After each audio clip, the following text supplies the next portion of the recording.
Dalam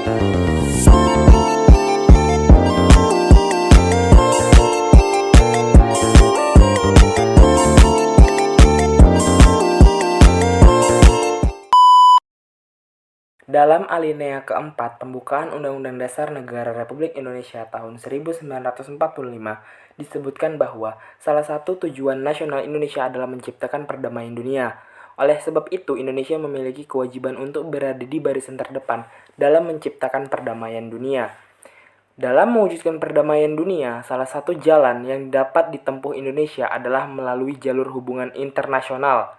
Hubungan internasional dapat diartikan hubungan yang bersifat global dan melampaui batas-batas ketatanegaraan.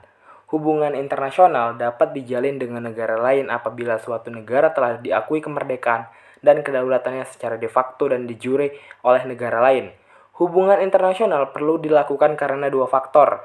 Pertama, faktor internal berupa kekhawatiran terancamnya kelangsungan hidup dari negara lain melalui kudeta atau intervensi. Yang kedua, faktor internal yang menyatakan bahwa suatu negara tidak dapat berdiri sendiri tanpa bantuan orang lain, baik dari masalah-masalah ekonomi, politik, hukum, sosial, budaya hingga pertahanan dan keamanan. Pentingnya hubungan internasional bagi Indonesia.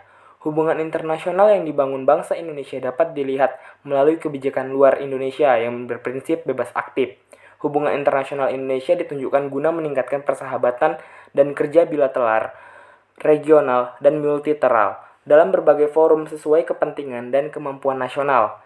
Bagi Indonesia, hubungan internasional penting untuk dilakukan karena membuat beberapa tujuan. Yang pertama, untuk membentuk negara Republik Indonesia berbentuk kesatuan dan kebangsaan yang demokratis.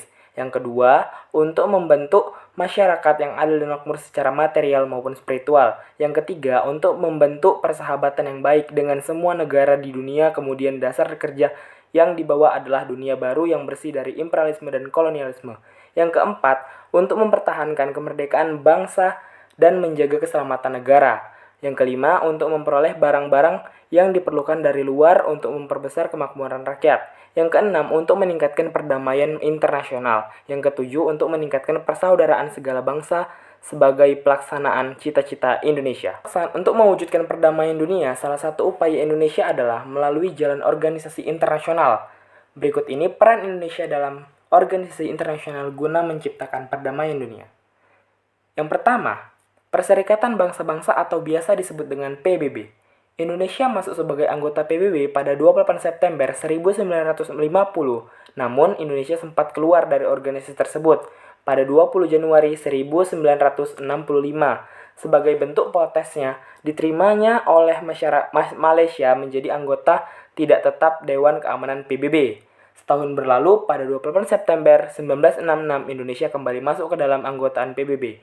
PBB merupakan organisasi dengan tujuan utama menjaga perdamaian dunia, memajukan dan mendorong hubungan persaudaraan antar bangsa, membina kerjasama internasional, hingga menyediakan bantuan kemanusiaan. Selama menjadi anggota PBB, Indonesia pernah berperan dalam misi perdamaian dengan mengirim pasukan Garuda ke negara-negara yang dilanda konflik seperti Kongo, Vietnam, Kamboja, dan sampai Bosnia. Pada 2007, Indonesia juga sempat ditetapkan sebagai anggota tidak tetap Dewan Keamanan PBB loh. Nah, yang kedua, Association of Southeast Asian National atau ASEAN. Indonesia merupakan salah satu negara pendiri ASEAN, organisasi kerjasama di kawasan Asia Tenggara. Sejak dibentuk hingga kini, Indonesia telah banyak berperan dalam ASEAN. Seperti menyelenggarakan KTT ASEAN pertama di Bali pada 24 Februari 1976.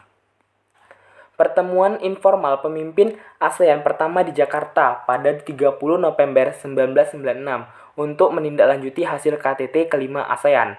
Menyelenggarakan KTT ke-9 di Bali pada 7 Oktober 2003. Yang ketiga, Gerakan Non-Blok atau GNB. Indonesia menjadi salah satu negara pendiri Gerakan Non-Blok, yakni organisasi internasional berisikan negara-negara yang tidak memiliki blok barat atau blok timur. Sewaktu Perang Dingin, GNB didirikan pada 1 September 1961 dalam konferensi tingkat tinggi atau KTT GNB di Beograd, Yugoslavia berperan mencolok Indonesia dalam gerakan non-blok adalah menjadi pelopor gerakan tersebut dan bertindak sebagai tuan rumah pertemuan KAA 1955 di Bandung. Indonesia juga pernah memimpin GNB selama 3 tahun loh, mulai 1992.